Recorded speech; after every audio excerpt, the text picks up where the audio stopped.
What's up guys, EB Tech here, and ever since the iPhone 8 and the iPhone X launched, especially the iPhone X launching at $1,000, these phones are very expensive. So honestly, I haven't updated because I can't afford it. So what I've been using is the iPhone 6s Plus, and it made me wonder, how does this phone still hold up in 2018? So we're going to discuss the iPhone 6s Plus and figure out whether it's still relevant in 2018 among all these new iPhones. Now let's just go ahead and go over the specs of it real quick. This phone is running the Apple A9 processor, and this is starting to show its age, especially since the iPhone X does have the Apple A11 Bionic chip, which is significantly faster than the A9, but honestly I think it still holds up fairly well. There are a little bit of hiccups with it. We'll get to that in a minute.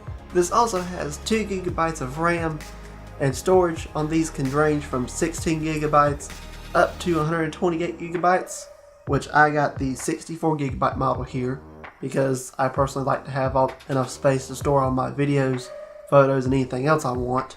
And this also has a 5.5-inch display.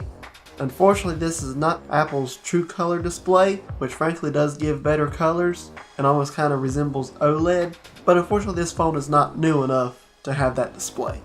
This phone also has Bluetooth 4.2, so overall the specs of this phone really ain't that bad. Now let's lead into the physical design of this phone.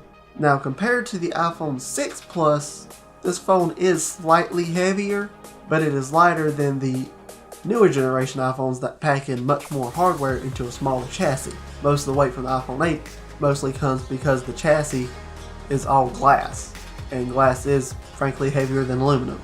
Now taking a look at the physical design of the phone, starting at the bottom, we have the single speaker, which is unfortunately very easily covered up, especially if you watch movies like this. You can easily cover up the speaker with your finger, and the iPhone 7 actually has 2 speakers down here and uses the front speaker as a third speaker to give you that stereo effect. We also have the charging lightning port, and of course we still have a headphone jack. Take out iPhone X. They ask you how you are, you just have to say that you're fine when you're not really fine, but you just can't get into it because they would know.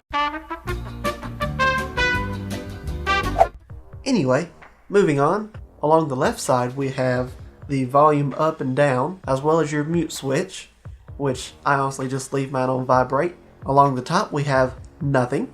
On the other side we just have a power button. And speaking of buttons, this one still has a physical home button that no other iPhone has anymore. And the iPhone X just got rid of the home button altogether. Now along the front you also have the 2.2 megapixel camera.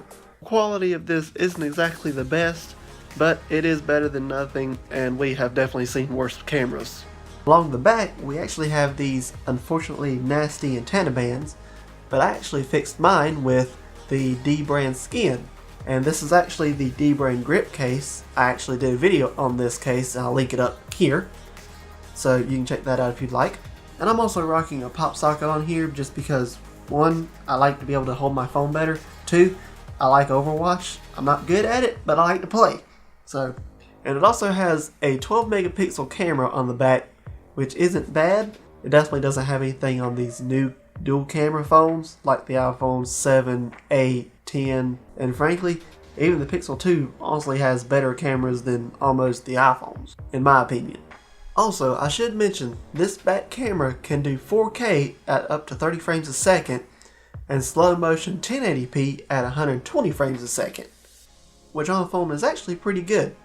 And plus, the camera is actually easily accessible by going to the home screen and swiping, because for a student that has professors that'll put something up for a split second and then take it away, you only have just a few seconds to get your camera out, take a picture of it, because that's honestly faster than typing it out, especially if it's a lot of words and a bunch of names that have hard spelling. Any of you that's in college, I know you understand. But for the day-to-day operation of this phone, iOS 11 has done fairly well. It does have its hiccups, which this could be due to the fact that Apple did announce that they are slowing down older iPhones in order to help preserve their battery life. Now this is actually easily fixed. you can get your battery replaced and it will reset and go back to the original performance that you got whenever you first got the iPhone. But iOS 11 does have a slight bit of hiccups, but it's nothing too major, I don't think. It doesn't crash on me, so that's a good thing. That's just my experience at least. Now the battery life in this phone isn't exactly the best, but it does the job. I can typically get about 5 to 8 hours of normal use, especially if I'm just scrolling through Facebook, Twitter, or something like that. Normally, it'll last me pretty much all day.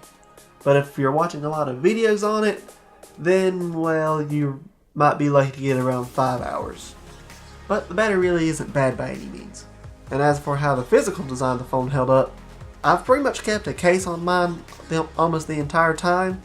I haven't noticed any bending of this phone, and frankly I've subjected it to dust, water, and everything else, especially working at a car wash. So now the fact that you can get this phone now for about $300 is actually pretty good to me, especially considering the fact of how well it's held up so far.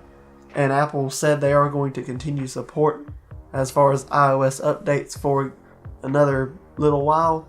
We're not exactly sure how long that will be, but they are at least going to continue supporting it, so that's a good thing. My personal recommendation, if you can afford to go get the iPhone 7 Plus, I would rather go get that one. But if you're strapped for cash, the iPhone 6s Plus is still a pretty good bet. That's just my opinion. But anyway guys, that's going to be it for me. Let me know down in the comments if you think this phone is still worth it in 2018, or if you think it's just absolute garbage at this point. And if you like the video, leave a like, maybe subscribe, and I'll catch you guys in the next video.